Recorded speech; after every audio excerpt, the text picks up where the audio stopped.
Hello, friends. Pastor Amy here with Southgate United Methodist Church here on Wednesday, January 13th. Um, Last I spoke to you was January 6th, just a week ago. How's your week been? Good? I'm glad to hear it. Yes, it's been quite a week. Last week, I was excited about the beginning of a new sermon series I'm doing, extraordinary, about just those ordinary moments in our day.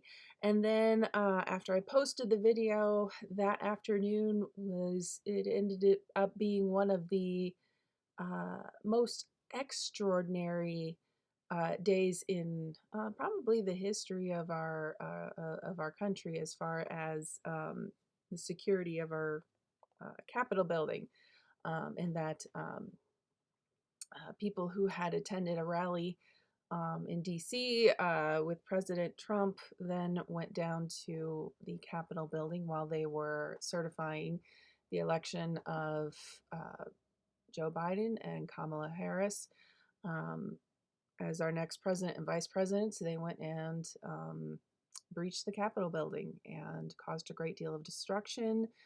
It was violent and it was fatal. 5 lives lost. So I've been kind of processing that.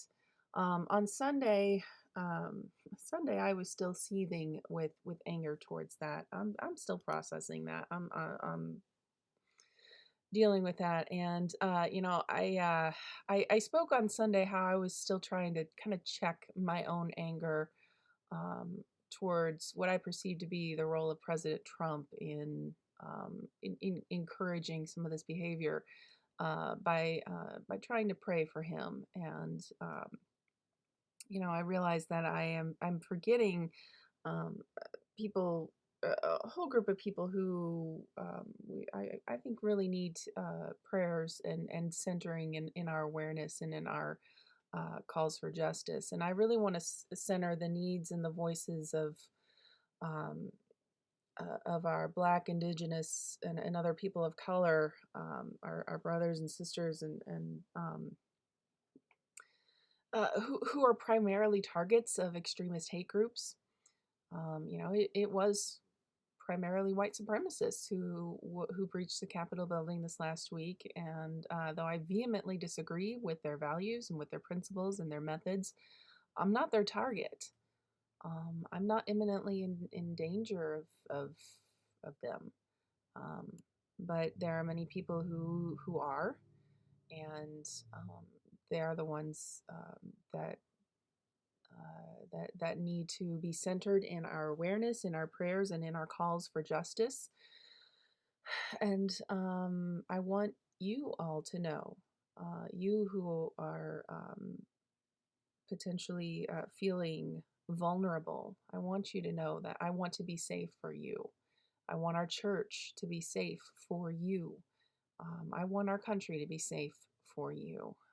And I want us all to continue to work for justice and to advocate for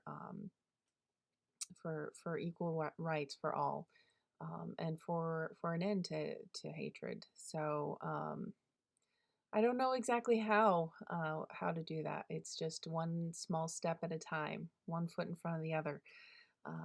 So I do believe that our biggest impact can be in getting involved in our county and state governments, to be aware of what's impacting us locally. And there's an opportunity coming up in February with Ecumenical Legislative Briefing Day. This is an event that's been put on for many years now. Members of our own church have been key in making this happen. This is a great event that goes on every year in bringing about awareness of different issues and bills and things coming before our Nebraska state legislature that are things that we might want to advocate for. It's there there are issues that might be coming in before the coming session that might also intersect with our Christian faith, and also information on how to contact our state senators to advocate for the bills and initiatives that could possibly positively impact the lives of Nebraskans. This year, because of COVID, they're going online. It's going to be February 13th from 9:30 to noon. It'll be through Zoom. If you want more information, you can go to their website, www.anylegisbrief.org. Maybe I'll do a banner thing or something so you can see that better. And you can register. They'll be talking about things like, the latest breaking news, climate change, education, immigration, gerrymandering, racial justice, taxation and budget, and workplace rights. And also how you can get in touch with your state senators to advocate for the things that are important to you. I think it's a good idea to get in touch with your state senators and pester them to the point where they know your name. Um, this is one way we can have a positive impact. So that's my 2 cents on all that's going on. And I hope you all are doing well and processing and taking deep breaths and also getting out in some of this sunshine and doing some positive things as well. Let's see what's coming up this Sunday. We are continuing in the sermon series, Extraordinary. Last week we talked about the ordinary activity of waking up. Not being a morning person myself, not my favorite thing. This week we're talking about brushing teeth. Yep, got to take care of those chompers for that healthy smile. Yeah, no, this is not sponsored by 3 out of 4 dentists who prefer Crest or something. I don't know. I'm just making that up. No, it's just a stand-in for the fact that we have bodies that we have to take care of and all the activities that go into that. And, so much of spiritual life, we think about, all the heady, thoughty, spiritual things, but yet most of our existence is in a body that needs to be taken care of. And a lot of our time is spent taking care of that body, and an increasing amount as we get older.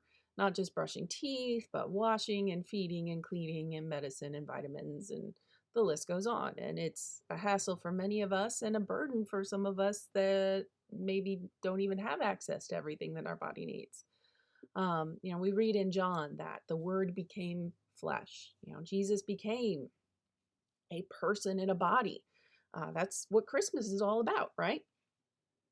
When Jesus was born into a human body, he was God made flesh, and he had a body that he cared for, and he cared for the bodies of others as well. He healed people, he fed them, and he even washed the nasty feet of his disciples. And I believe that confers some dignity and some goodness on living in a body. Jesus affirms the goodness of that. So we're going to talk about that. It's amazing the things you can come up with, talk about just with brushing teeth.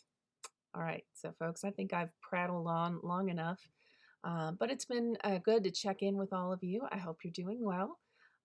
Remember that God loves you, so do I, and I'll see you Sunday.